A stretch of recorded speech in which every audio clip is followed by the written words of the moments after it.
So good evening. Welcome to this moderated town hall with the finalists for the City of Urbana. I'm Mayor Diane Marlin. This is for the finalists for the Chief of Police for the City of Urbana. We're very pleased to have retired Police Chief Larry Boone of Norfolk, Virginia, join us today. Chief Boone emerged as the finalist for this position, resulting from a nationwide search that began last summer. Chief Boone spent 3 days in Urbana last month actually, meeting with internal and external stakeholders and various city departments. Some of the people he met with last month included leadership in the Urbana Police Department, sworn officers, civilian personnel, city department heads and deputies, fire chief, emergency medical personnel, representatives from our local hospital, the local school district. He met in ones and twos with our city council members. He met with members of the faith community, the ACLU, the NAACP, neighborhood groups, and representatives from the Community Coalition and the chair of the Civilian Police Review Board. So tonight, we continue the public participation part of the search process through 2 moderated town halls. One was held this afternoon, and then this is the one this evening. Following these town halls, we'll make decisions as to the next steps in the search process. And as a reminder, as with any City of Urbana department head or chief, the City Council approval of the mayor's appointment for Chief of Police will be required. Before we begin, I'd like to recognize members of the Urbana City Council in attendance today, and I believe Mary Alice Wu and Chris Evans are here tonight. We also owe many thanks to the Human Resources Manager, Famie Fletcher, for working with the search firm and coordinating the search efforts on our end.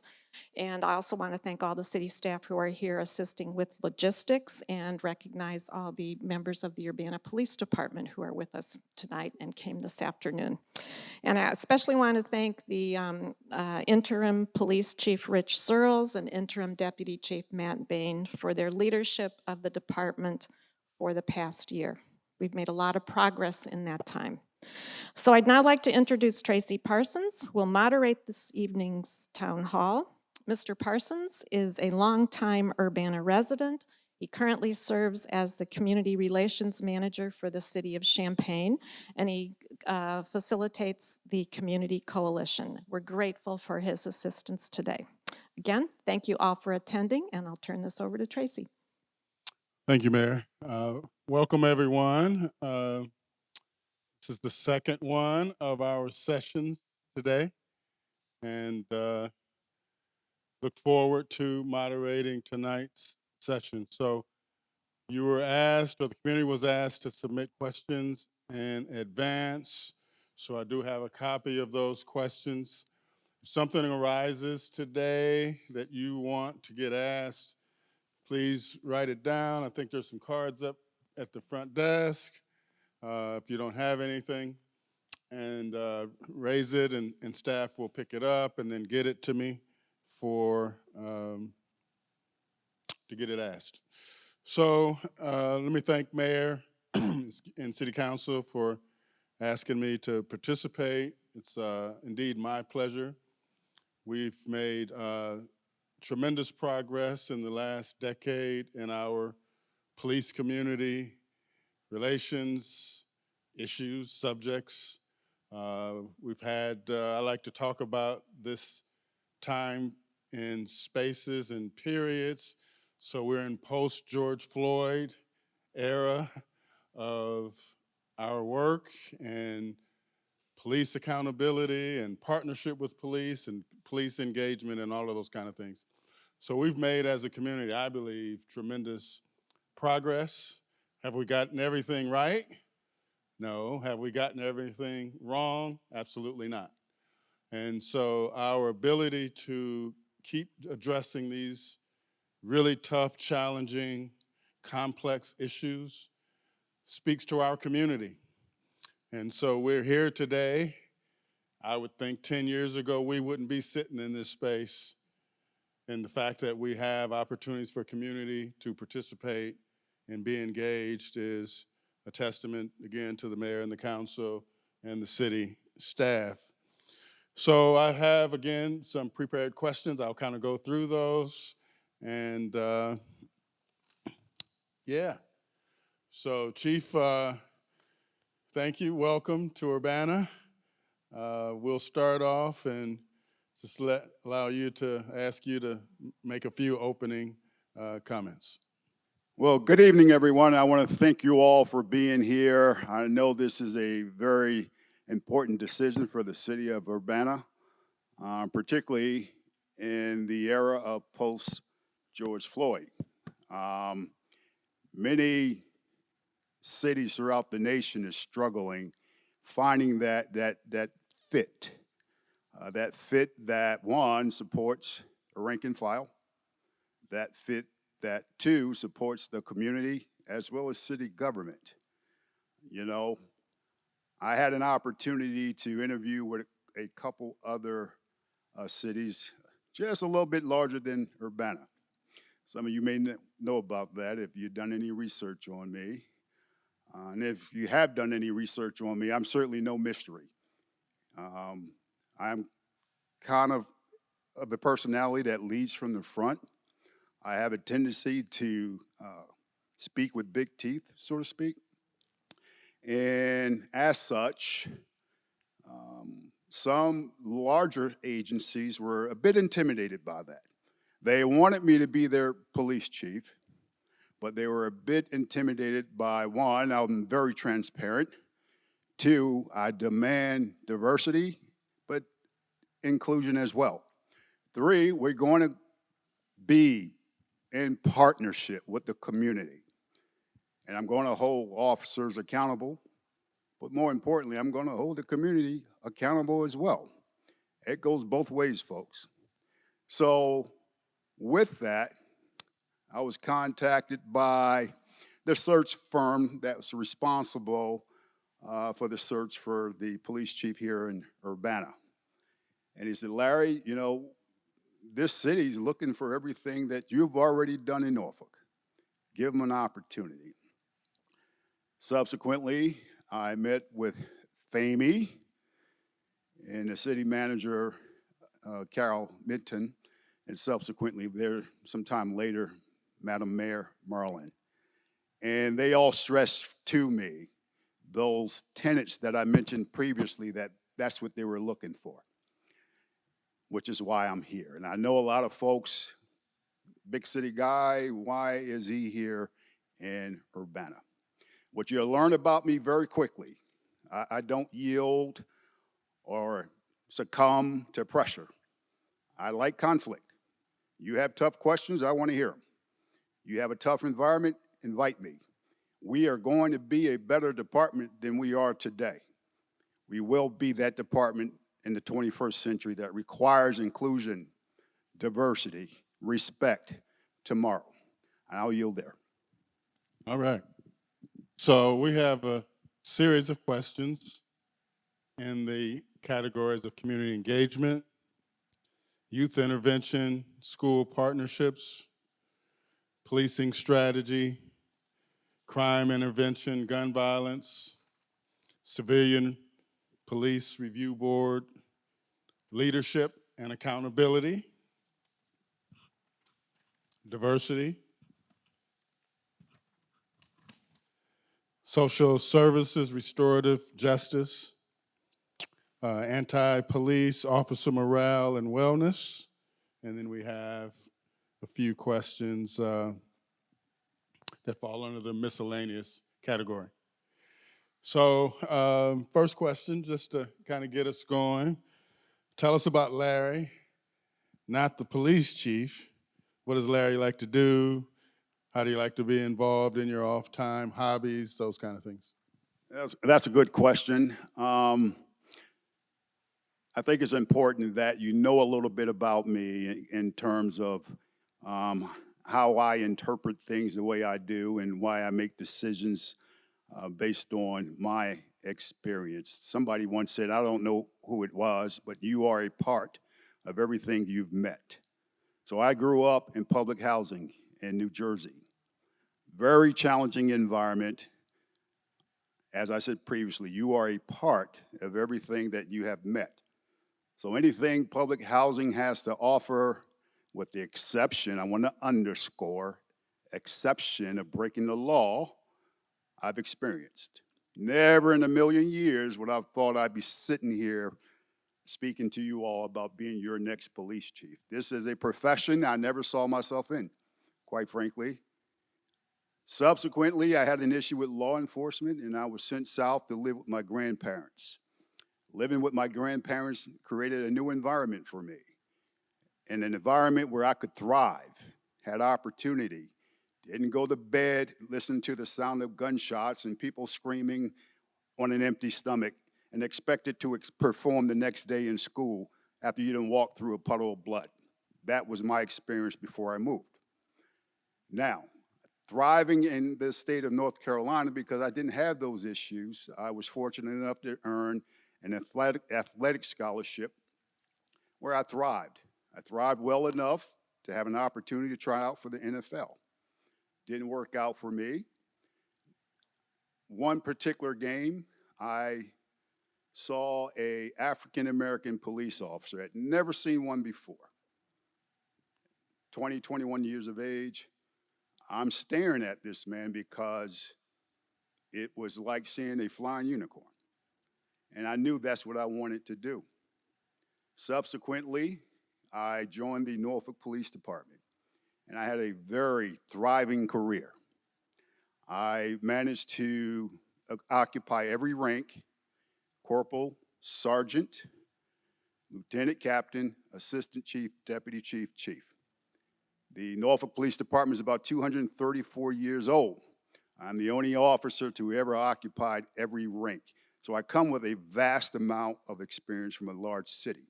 So to answer your question, what do I like to do? I like to work out. I like to read. I love movies. I said this to the last crowd. My favorite type of movies are gangster movies, believe it or not. My favorite movie is Scarface, believe it or not. Conversely, It's a Wonderful World. It's my other favorite movie. I watch that every Christmas Eve. Big, 6'2", 245 man, tears rolling down his eye. It's a wonderful world. But, you know, I love people. I love all people. And what you'll learn from me is that I'm not afraid to go in any group. It can be Caucasians, it can be all black, it can be Hispanic, it could be Asian, it could be the LGBTQ community. I can navigate in all spaces. I love all people because collectively, it's going to take us to move the needle. Those are some of the things about me. If I'm your chief, you'll see other things that you'll say, he's a different kind of chief. That's what they used to refer to me in Norfolk. He's a different kind of chief. So that was the nice little softball to get us going. Let's talk about civilian review boards. What's your thoughts? What's your experience with them? How do they play in a Chief Boone administration and department and city? That's a good question. You know, CRBs is relatively new. They recently surfaced to the forefront after George Floyd. A lot of people don't know this. There's about 18,000 police departments. You would think there would be more than about 200 CRBs, but that's all there is. So there hadn't been an appetite for CRBs up until now. So before I left Norfolk, we were in the embryo stages of creating a CRB. To answer your question, I do embrace the concept of developing a CRB. My only concern, I want to underscore, is that when it comes to discipline, the final say-so should remain with the chief of police. Here's why. The data shows that civilians have a hard time terminating an officer during the holidays. For an example, let's say an officer did something that was deemed to be an action that he or she should be terminated for. Civilians have a hard time doing that, let's say Christmas Eve. Police chief, historically, we don't, because we know that individual needs to be separated from the department. In addition to that, it takes several years to learn the nuances of recommendations as it relates to policies, as it relates to the incident, clearly regarding excessive force, several years to understand the nuances of use of force and the different policies that are developed over time. It took me 30-something years to finally grasp it all. I'm really good at it. I wasn't as good at it in the beginning, but towards the middle of my career, I kind of understood the recommendation and what that should be. So long story short, yes, I embraced the concept. In Norfolk, we started one and what it looked like, because a lot of people are curious as to what that looks like. The council selected the membership. The membership had a spokesperson. That spokesperson was afforded to sit in the room with the investigating officers as they are interviewing the complainant or the officer that's being complained against. The spokesperson was not allowed, would not be allowed to ask questions, but they would be afforded every piece of evidence, be afforded an opportunity to view the interview. Again, the only concern I have about that is that the final recommendation as to what happens to that officer should stay with the chief of police. So if I put my community hat on here for a moment, there are those in the community that I know would say, police can't police themselves. What's your response to that? Well, I think I would disagree with that. Because if you imagine the model I just highlighted with a representative of the CRB, looking at every step, okay, in every interview, a rational person would arrive at the same conclusion the chief has. That's what the data shows. A lot of times why folks don't trust the police, and I understand the history of it. There's a dark history of policing as it relates to certain communities, which is why I stress that we need to educate our officers. This particular generation, you know, if you make it about them and it's their fault, you're never going to get anywhere with that. What you need to do is educate officers about the time periods in which law enforcement was used as agents of social control. Those time periods was slave patrol, whether you like it or not. That's a fact, folk. Jim Crow, unfortunately, that's a fact. And civil rights. Unfortunately, law enforcement was used to do things that we should not have been doing. But with young folk, if you educate them on that subject, they start to understand why they may not be readily accepted in a community. The way we get over this issue surrounding trust, we have to be extremely transparent, okay? One of the things I do or have done in Norfolk is we have a crime model tool called CompStat. I don't know if you're familiar with CompStat, but what CompStat is how do we go about addressing crime in a particular community? We invite members of that community to that meeting so they can see for themselves what's going on in their community and why we are there and why we're doing the things we have done. 95% of the time, if you're transparent and you share information, you hold officers accountable as well as holding community accountable, we can start making dividends. I'm not saying everything is going to be, totally 100% corrected, because there's always going to be a challenge. But the challenge is continuing to press forward, being as open, as honest, and transparent as you can possibly be. One of the parts that I really like about our conversation and our discussion, and said it in the first group, and I say it now, our history and how we uh, have and where we are with our history is earned, right? So when we talk about trust and lack of trust and all of those historical things and the roles that I love Chief just identified, that's helped create the environment we have today. And so we have to be honest and direct and intentional to correct that and change that. And so I just appreciate that about you and your directness with your response. So community-oriented policing means a lot of different things to different constituent groups, I think. Talk a little bit about community-oriented policing in your department, parts of it that you've implemented, and then what you've learned about it just doing it over the years. Sure.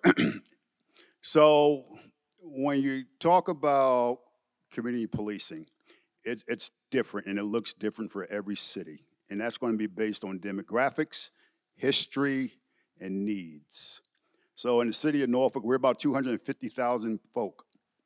About 45% of the population is Caucasian, another 42% is African American, the other percentages is a growing Hispanic community. The way I operate is I look for opportunities where, one, it's clear we need to do something different. Two, that something different involves an incident that has created local, state, and national news. Here's an example. We had a young investigator, well-meaning, Caucasian investigator, investigate a homicide. The homicide involved a member of the LGBTQ plus community. And when he went to make notification to the family, he used the wrong pronoun. The family got upset. The LGBTQ plus community was upset. So where I intervened is when they wanted the officer to be terminated. It's a mistake of the head folk. He didn't mean it, he didn't know. As leadership, it's incumbent upon me to avert those hiccups. So what we did as an organization, we partnered with the LGBTQ plus community, and we developed Virginia's very first transgender policy and how we go about and interfacing with that community so that we don't make those mistakes again. Because from a leadership position, when officer makes mistakes, and they're going to make mistakes, and you don't have a policy so that they can guide themselves, shame on you, it's your fault. So that was on me. But the beauty of it is, once we made that policy, it was my executive staff, in addition to members of the LGBTQ plus community, together, making a policy that would change the trajectory of how we interface with them. And we received dividends from that like nobody's business. We have the largest, one of the largest on the East Coast, gay pride parade, about 50, 60,000 folk. They have no problem, zero problem with our officers participating in uniform. It's because we've been intentional. Everything we did is intentional. And being intentional from law enforcement is going to require you sometimes to be vulnerable. That's okay. That's okay, and that's fine. That's how we grow together. That's just one example. I have several examples, but in the interest of time, I'll just share that one with you because that's the one that jumps out in front of me. So let's talk about our young population, our youth. Question just talks about plans to reduce negative interactions between our youth. If you talk about youth of color, you talk about our LGBTQ plus community. What can we do? What can law enforcement do to help build bridges and address, again, the challenges with working with young people? Now, I apologize to some folks because some folk in here have heard me say this about 5 times, and that's okay. But to answer your question, and he has to because it's important that you understand, in Norfolk, I said previously, everything we did was intentional and we wanted to be able to measure. So let's talk about our young folk. Let's talk about our young folk from Title I schools, okay? There's about 10 of them in Norfolk. As you know, if you cannot read by the time you hit the 3rd grade, that school to prison pipeline is real. So as an organization, one of the things we wanted to do, again, is be authentic, intentional, and partner with this organization that had a mentoring program. So what it looked like was, at the beginning of every school year, about 70% of my officers participated in this reading program with these young folk. Now, 100% of these young kids were African American, and about a good portion of my officers that participated in this program was Caucasian. Now, here's the unique thing about this program. So my officers, for the most part, during any given day, they're going to these kids' community and making arrests, wherever the case may be. Whether they're called there for a domestic, whether they're called there for something else, they're making arrests. A lot of times they're making arrests in the presence of these young kids. So you can only imagine what that starts to do to their psyche. You can only imagine, hearing old folk or older folk in the community talk about the officers as they respond. So the other side of that is you got officers starting to develop preconceived notion about people that live in these communities. So at the end of a school year, they met once or twice a week for an hour. All right, so you have a young kid looking up to an officer who's teaching him or her how to read, and you have an officer looking at a kid that could be possibly his son or daughter, or niece or nephew.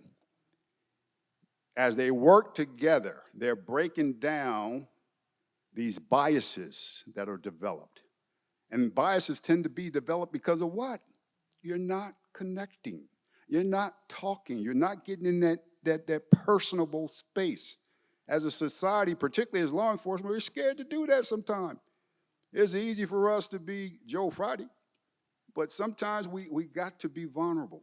So at the end of that school year, okay, you have a student who goes home throughout the school year and tell his parent about Officer John, who's helped him with whatever the case may be. I've seen these officers go in their pockets, all right, and provide for these kids that may be lacking, whether it's a clean shirt, a clean pair of underwear, whatever the case may be. I've seen it, okay? But at the same time, you have a relationship at the end of the school year where a group in a community, not entirely, but some, may think officers are one way, but now they have an opportunity to see officers that are truly, okay, protecting and serving. And they can read by the time they hit the 3rd grade. Okay. So one of the things you mentioned earlier was age grouping. So you talked about working with younger youth versus, I'll just say, high school age youth. And you had, I thought, interesting philosophy and approaches to that. Yeah, so what we said earlier, when you say youth, I don't know any kid, okay? You don't walk into an elementary school and the fire chief walk down the hall, I want to be a fire chief, I want to be a policeman. They all do that. I don't care what anybody say. This narrative about youth being afraid, that's crap, okay? What changes, because there is a change, they get in high school. So we got to come up with creative ways to embrace them. One of the things we did in Norfolk, okay, was create opportunities for those folks to seek employment. Everybody's not going to college, folks. Not happening. So we partnered with Target, Walmart, some of the automobile shops, as well as some other folks, such as the U.S. Army. And we help these kids develop resumes, fill out job applications. We had an employment workshop day. These kids who typically may or may not graduate, who typically may or may not get involved in street crime, now had a job waiting for them once they finish school. Everything we do, okay, and this is just who I am. I know a lot of cities have coffee with the cop, and that's fine. That's just conversation. Everybody feel good, then you go your separate ways. That's all that is. Everything we do is going to be measured. Everything we do, you're going to say, that's a different department. Everything we do, you're going to say, I have a different perspective of this department now. Everything we do internally, you will say, man, why hadn't we done this before? I promise you, as I'm talking to you, we will be a different department. We will be that department that everybody looks over the fence and say, I wish we could be like them. Now, we're going to have our challenges. That's fine. That's what this work brings. It's going to bring challenges. But we're going to be better. And we're going to be a 21st century police department, a department that supports its officers. I'm going to require you to say, good job, officer. Doesn't hurt. Doesn't hurt. Because when I hold them accountable, you're certainly going to have something to say then. So when they do something good, because most officers do the good stuff most of the time. That's a fact. We have some hiccups, and I won't say that one rotten apple. Any chief says that, they're lying. There's a couple. That's fine. That's fine, and we'll deal with them. But for the most part, and I'll go to my grave saying this, and I'll stand perpendicular to this floor, the majority of cops are good people. I've seen far too many times them reach into their pockets and provide funding for children that weren't theirs because they wouldn't have a Christmas or whatever the case may be. You know, as a police chief, it's a hard job. It really is. It's nonstop, you know. But one of the things I know about having successes is doing stuff folks don't expect you to do. You know, when I go to meetings like this, I give my personal cell phone out. I expect you to call me. People want that. They want to know that you're relatable. They want to know they can reach you. People call me 1 o'clock in the morning. Chief Boone, how can I help you? They're shocked. They're shocked. I do it. I just don't do it. I demand that my staff do it as well. It becomes contagious, and it moves the needle in a certain direction that we aren't doing now. It only benefits everyone. I know I was a bit long-winded. I get excited about it. Oh, no, you're good. I was just thinking about this, keeping your phone open all night and folks calling you out. Well, you know, the beauty of it is, the reality of it is, you don't get that many calls. Yeah. You really don't. You do, but at the city of 250,000, I probably got 7 a week. Yeah, folks want to know you're accessible and you're reachable. Yeah. So I want to talk about diversity a little bit. We have just a handful of minority and women police officers on our force. What's your approach as it relates to minority, the internal officers on your team? Yeah, minority representation falls under this umbrella from my professional lens. African Americans, females, members of the LGBTQ plus community, Asians, and Hispanics. In the state of Virginia, there's about 22,000 officers. Only 700 fall into that category that I just highlighted. So clearly, there's an issue there. But I'm proud to say in Norfolk, we didn't have that issue. We are the most diverse police department in the state. That didn't happen overnight. That was through intentional acts. Now, when I say intentional acts, somebody may say, there you go, you're giving it to them. No, that's not how it works. You create a platform where it's equitable, and everybody has an opportunity to compete. And then when you have the moral courage to select someone that typically would not be selected, That's how you start changing the trajectory of diversity. In Norfolk, under my leadership, we had our very first African-American female assistant chief. Now, this department is 234 years old. Listen to what I just said, okay? That was just 2 years ago.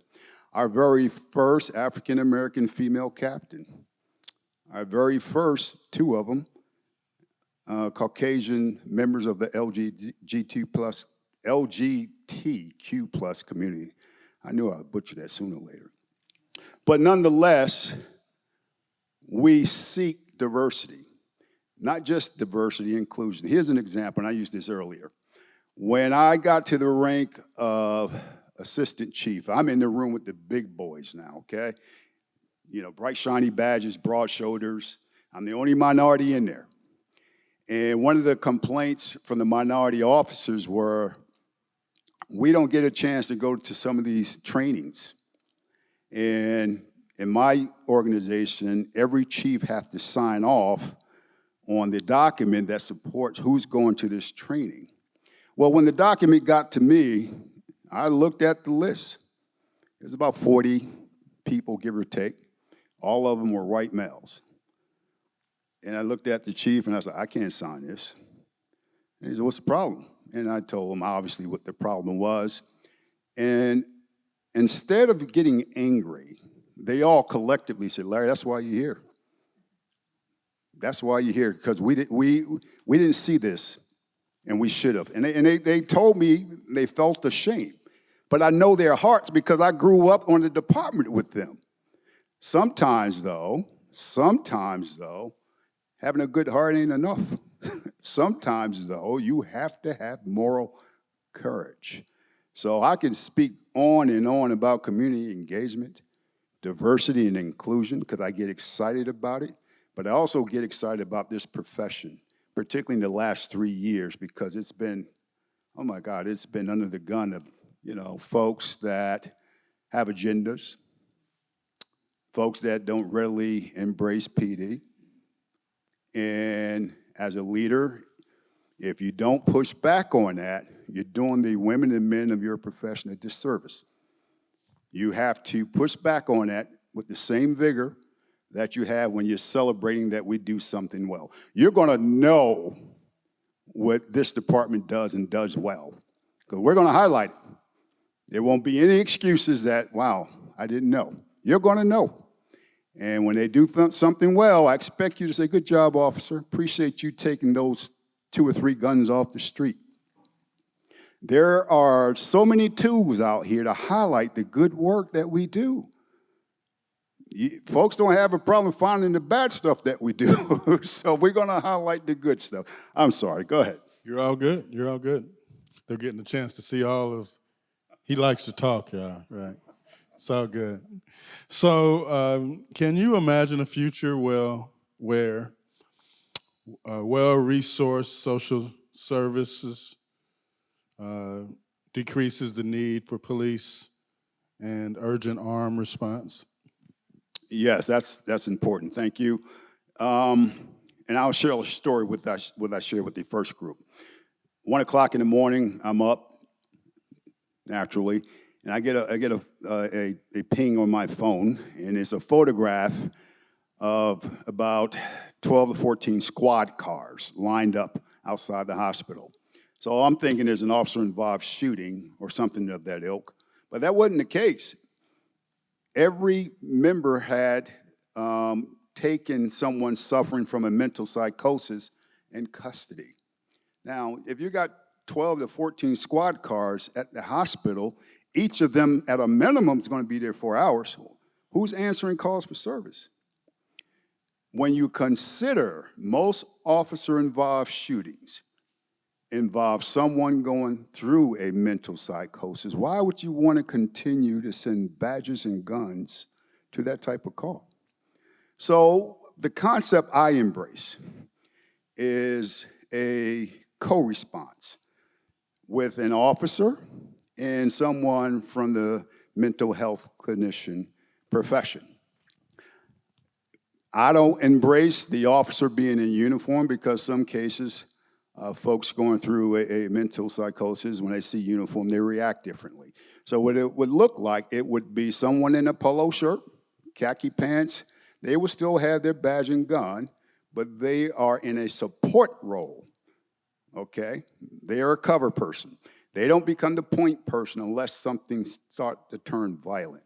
So I think there's a world when that exists. Any city that does not embrace that concept, they are sorely leaving themselves in a position.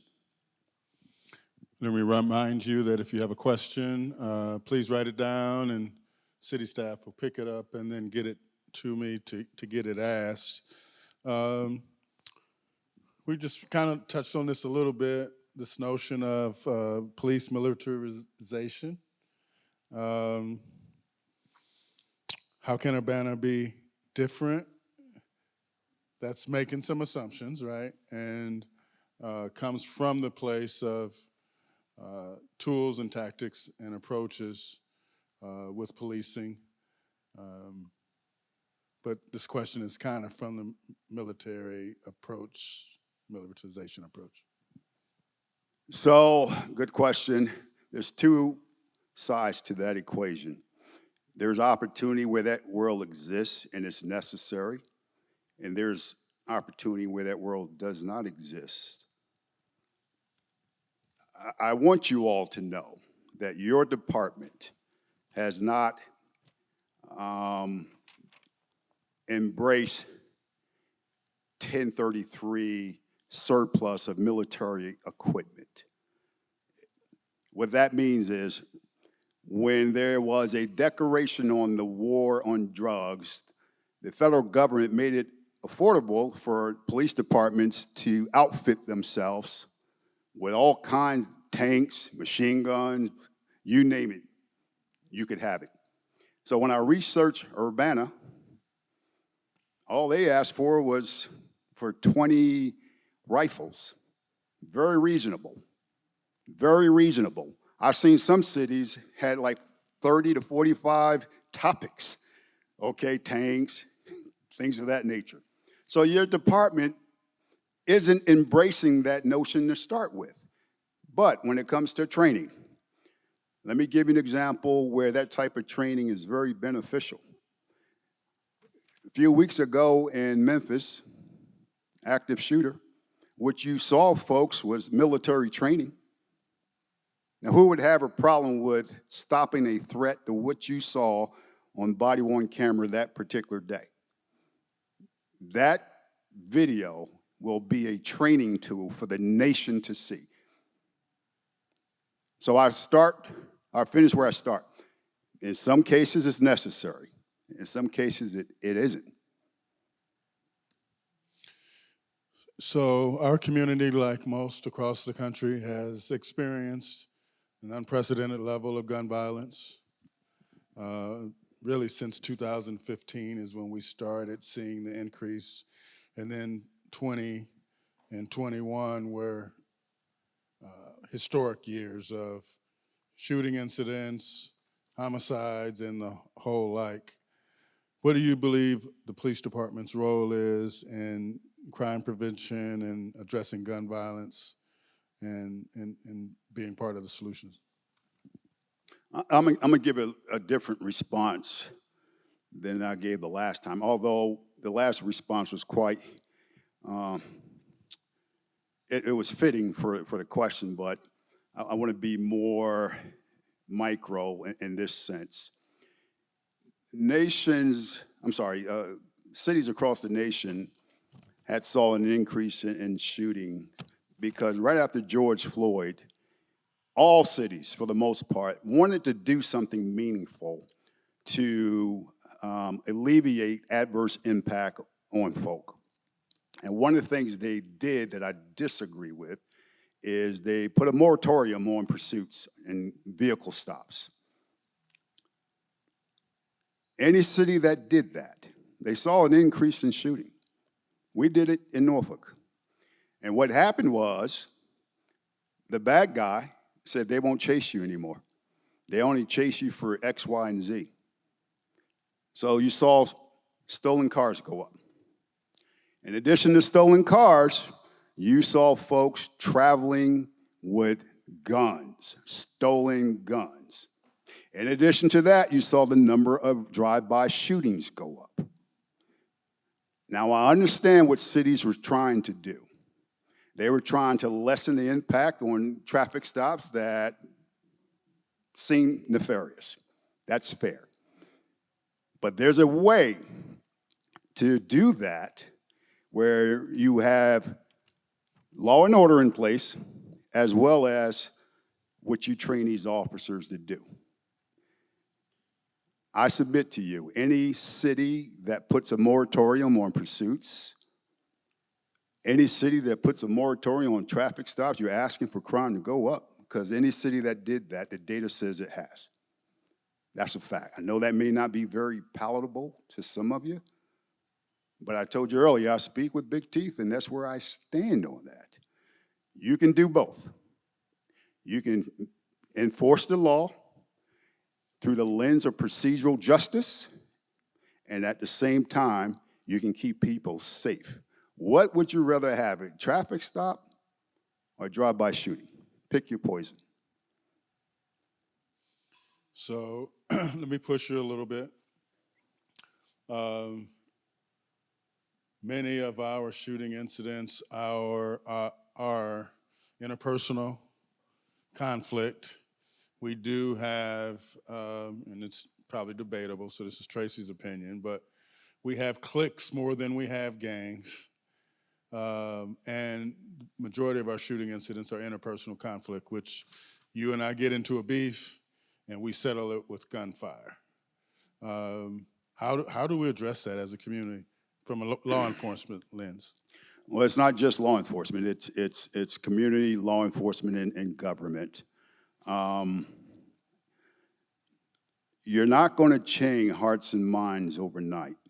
So what you have to do is take the element that's causing the shootings away, or at least minimize opportunity to be in possession of said element.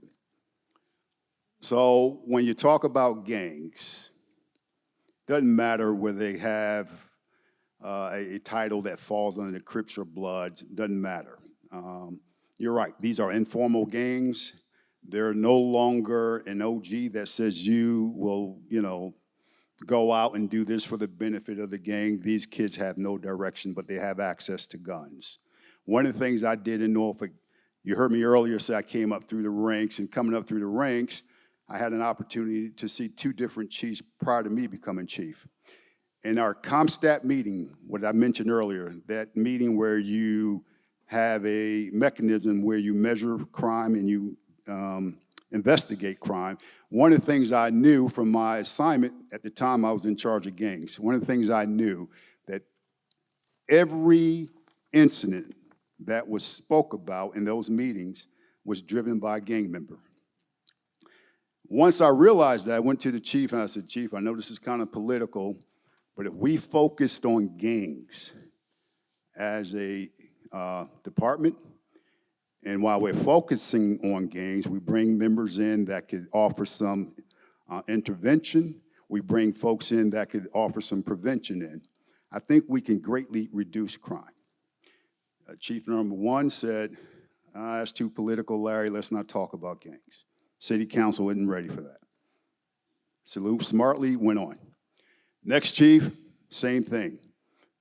He said, no, that's too political, let's not focus on gangs. What do you think I did when I became chief? We focused on gangs. So what happened was, whether you were in K-9, whether you were in SWAT, vice narcotics, everybody continued to do the job they were charged with, but they did them in those areas where we knew there was heavy gang activity, right down to traffic. Now, we didn't want to create an environment where we were over-policing, okay? Don't want to do that. But there's a process where you could police those environments and focus on the right people.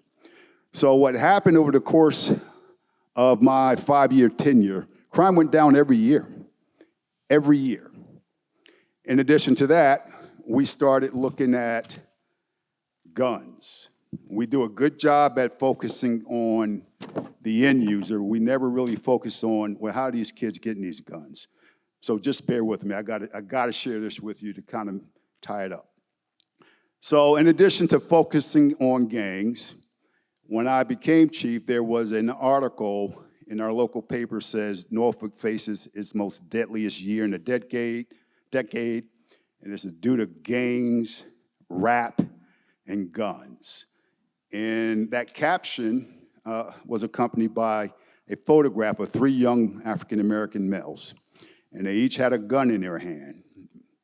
2 months later, 2 of the 3 was dead due to gun violence. So at that time, I made a mandate that when we investigate a crime and it's involving a gun, we are no longer simply going to just voucher the gun and leave it alone. We are going to re-engineer who purchased the gun and where. So as I told the group earlier, 100% of our guns recovered came from one particular shop. I won't mention the name of the shop. 100% of them. 100% of the guns were bought legally. 95% of the guns ended up in our black and brown communities in the hands of convicted felons and our youth who did not purchase the guns, clearly. So at the end of the 5 years, I made that information available for public consumption. And the moment I did that, I started getting invitations to several politicians, and they wanted to know what could they do to avert some of that. So one of the things we were able to do based on that data, in Virginia, before presenting that data, you could buy as many guns a day that you could afford. We made it so you can only buy 1 gun a month. In addition to that, we made it mandatory that you had to report your gun lost or stolen within 24 hours. Because before that, we would go to the original purchaser and we said, sir, you know your gun was located over here in the hands of so-and-so and so, and it was used in the crime, and he or she would just kind of like give us a smirk. Like, no. Couldn't hold them accountable. But once legislation changed, so did the behavior. So we started seeing less and less and less of the things that I highlighted earlier. The problem is there's so many guns out there that it's going to take some time to see any real dividends from that. Share with us a little bit about your leadership style, especially as it relates to accountability for your officers and your leadership team. So my leadership style, you know, if I am your chief in the coming days or months, one of the things you'll see that I'm very visible and I'll be very approachable. And one of the things you'll see is that I'm going to require as a community that we hold each other accountable. It's easy to say, Chief, what are you going to do about your officers? Yes, I'm going to hold them accountable. I'm going to require that they hold each other accountable. I'm going to require if they see one of their peers going a bit too heavy during the arrest, I want them to intervene. There will be policies that require them to intervene. Okay, there will be policies that require them, supervisors, to review body-worn camera, okay? In addition to that, there will be a request from our community to support these officers. When you start hearing the great things that they're doing, because I know they're doing great things, we're just not spiking the ball on it. I want you to support them, as well as city government. You guys with these questions are trying to get me in some trouble. So talk to us about we have a strong, vibrant faith community, very active with multiple different religious and faith-based, practices, beliefs, and engagement. Talk specifically about your work with the faith community and the community there, Sharon. Is that the trouble? I rephrased that question. Oh, all right. Actually, that's an excellent question. You didn't ask that the last time, but so in my most violent sector in the city of Norfolk, there's 64 churches. Listen to what I just said. My most violent, 64 churches. So as I came up through the ranks, I had an opportunity to see our pastors and reverends interface with our chief, and they would have an annual dinner. And at the end of the dinner, they would ask the chief, "Chief, anything we can do for you?" And the chief, being polite, he would always say, "No, just support me in case of unrest."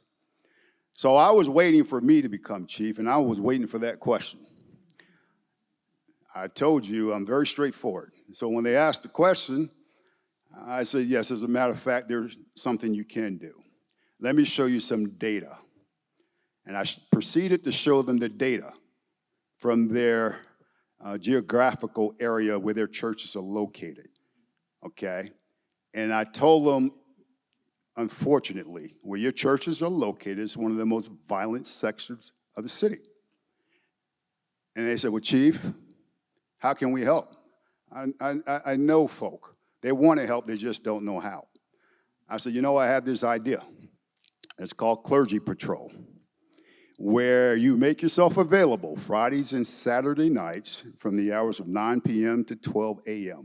We call that the witching hours, because you are afforded an opportunity, number one, to sit with an officer, listen to the radio, listen to the challenges that these officers go through, but at the same time, when the scene is safe, you may have an opportunity to provide counsel, prayer for someone you know that attends your church. And one of the things I know about pastors, they're going to talk about it. They're going to talk about it. So they go to church. Man, I had the most wonderful experience. I met with Officer John, and I had an opportunity. I saw, Miss Betty Lou's son. He was involved, and I had the opportunity to pray over him in the cover of law enforcement. That's a beautiful thing. So, as I said previously, there is no entity, none, that we will not be able to develop a partnership with, where you're going to have a role. Gone are the days of you sitting back, and I'm not saying you all, I'm just saying folks, sitting back, let's see how they figure this out. I got an answer for you. We're going to do it together. That particular program, Clergy Patrol, you can Google it, Clergy Patrol, Norfolk Police Department, went international. And people are implementing it in their own fashion throughout the nation. So we're not doing that, man. If you have a question, can you write it down and staff will get it from you. We're not doing that. We're not doing that.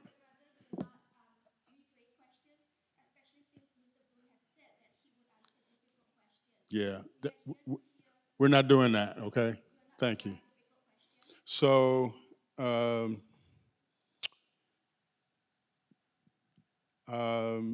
I believe one of the leading calls for service from law enforcement is domestic calls and family violence. Talk about your approach to addressing that issue. That's a good question, and I understand a lot of calls for service in Urbana surrounds that topic. One of the things in researching calls for service in this region that pops up. And there's some opportunities here to partner with various groups to surgically address those calls for service that are repeat offenders. Anytime you have calls like that at that tune, it tends to be repeat offenders. So in Norfolk, what we develop with partnership, I'm going to always say actionable partnerships. Resources are too low to try to do it by yourself. And if you can create that force multiplier, you can move the needle. So in Norfolk, we developed this program called the Family Justice Center. That involved the Commonwealth Attorney, not sure what they're called here, but it's the city attorney. That involved the police department, the YWCA, as well as our domestic violence unit, working from a centralized location together, okay? So that when a mother that's been violated has children, they don't have to go downtown to see the magistrate. They don't have to go to the police station to see the officer. They don't have to go over here to see the Commonwealth. Everybody works in the same building. Reducing that trauma, at the same time, you have synergy because you're getting the same information in a timely fashion. Our numbers went down drastically. And some of my conversations with some of the leadership here, I see opportunity to develop something like that at a lower level. So, why do you want to be police chief in Urbana? You know, that question, that inflates my ego.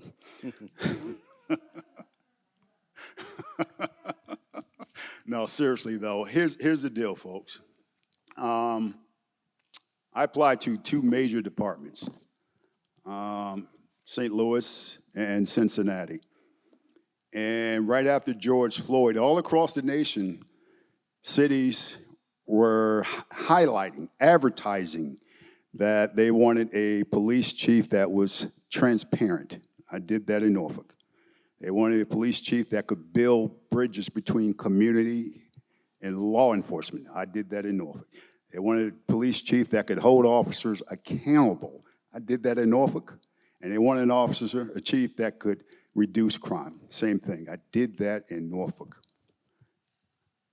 When the rubber met the road for them to select me, things changed. They heard things that I was too progressive for them, and that rank and file may have a challenge with a chief that is too progressive. Or the other thing they wanted was to drive diversity and inclusion. Did that in Norfolk. So the gentleman that was responsible for this particular search reached out to me, and he said, Larry, all the things that you've done in Norfolk, Urbana really wants that. They're not just saying it, they really want it. Because folks, right now, let me get your attention. Right now, there is a challenge between law enforcement and community arriving at real police reform. Everybody's pushing. Everybody's pushing, and they're tippy-toeing. How do we get there? We get there collectively together through compromise. I know this because we did it in Norfolk. Norfolk had more protests during George Floyd than any other city in the state. We had 0 rioting, 0 looting, 0 arrest, 0, because we were intentional. We allowed folks to march, highlighting their First Amendment right. My officers took some smack. They did. I'm not going to sit here and say they didn't. But you know what they did? They went to the next intersection, made it so that they can continue to protest. I kind of got lost in your question because I got stirred somewhere else. But I think I've addressed it enough. Right. If there's something I missed, reframe it. So I've got a question here about an organization called Noble. Maybe you could explain what Noble is. And then are you a member or active and a member of Noble? So Noble is the National Organization of Black Law Enforcement Executives. Yes, I'm a member. I am fortunate enough to be the second chief in the country to receive the Eric Holder Leadership Award. Loretta Lynch, who was the U.S. attorney at the time, bestowed it on Eric Holder, who was retiring. Eric Holder bestowed it on a chief from Florida, and I was the second in the country. So I am familiar with Noble. I know their president. I know their executive staff. I have been a member since 2010, I think. We've got roughly about 5 or 6 minutes left before you give us your closing statements here. I do thank you for your engagement and involvement. I give them a round of applause and just say thanks for.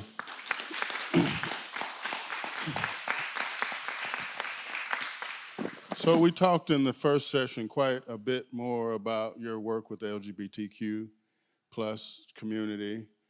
I'd love for you to share some of that work and involvement and engagement that you've participated and share that with our second group audience. Yeah. I thought I spoke about earlier. I did, yeah. All right, we'll but reject my question then. Yeah.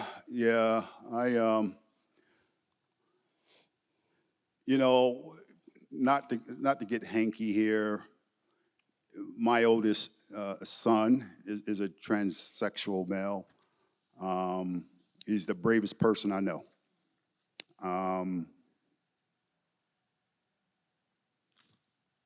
Yeah, I'll leave it at that.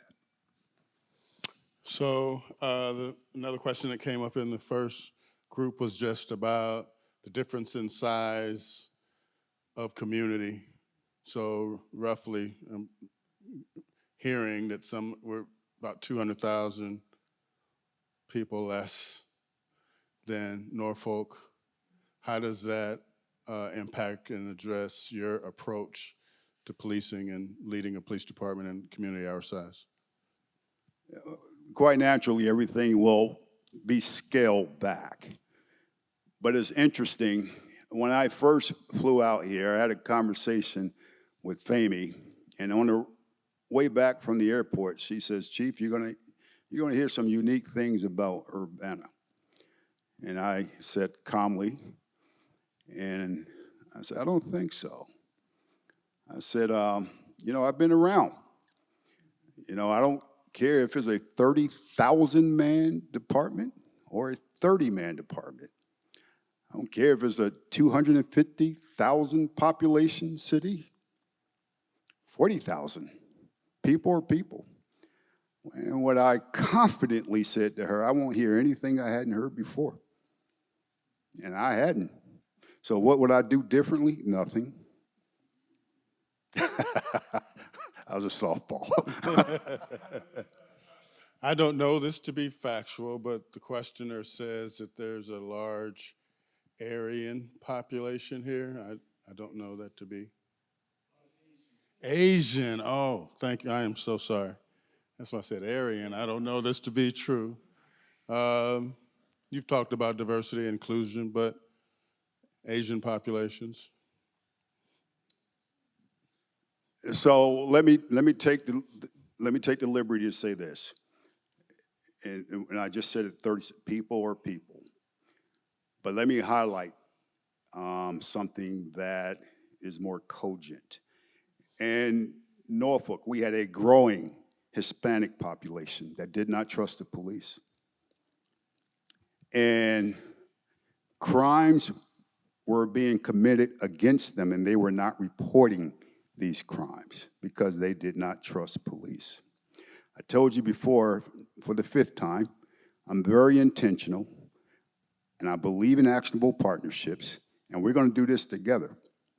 So what I did, I promoted a Hispanic liaison officer. His job was to direct us to those communities. It looked crazy in the beginning. We would go out there, when I say we, myself, my command staff, and a few officers, and we would knock on doors. They wouldn't open the doors. But we didn't stop. We continued to go. And every week, you see a little more engagement. They start pulling the curtains back, right? Next week, they're opening the door. Let us talk to them from a cracked door. The following week, they're in their yards. The following week, they're on the sidewalk, and by then, we have about a collection of 35 to 40 officers, okay? And I'm 35 to 40 officers, 35 to 40 community members and officers. So through an interpreter, we're having conversations. And you know, their concerns were just like anybody else, just like anybody else. The difference was the chief concern was how would we treat them and would we send them to immigrations? That's not our role. That's not what we do.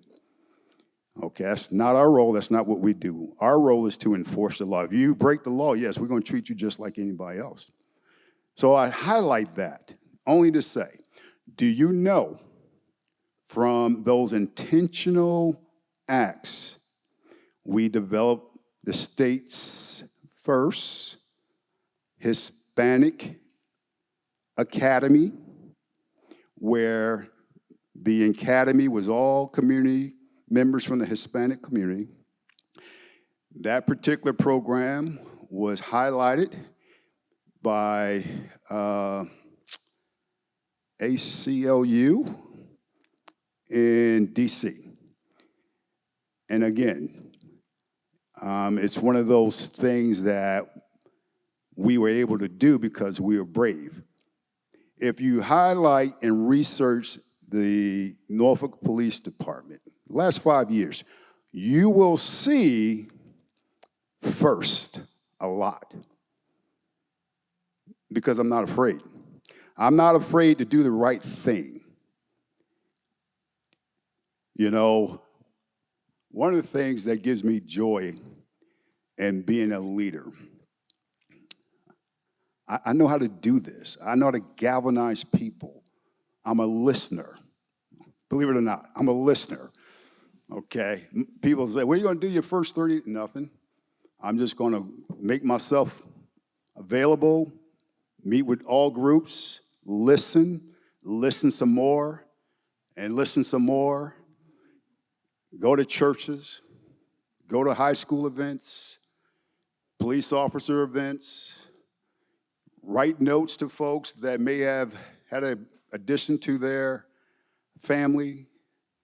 You know, my job, and you'll see, I am nonstop, okay? One of the reasons I stay in the gym, so I can serve you all. That's the truth. I'll give you a week, and if we come to an agreement, within that week, you're going to say, that's a different kind of chief. I'll yield. So we've gotten through the questions, and you said a couple of them a couple of times, but why don't you close us out and share some final thoughts with us? Well, once again, folks, I want to thank you all for coming out. I know this is hard to do, but it's important.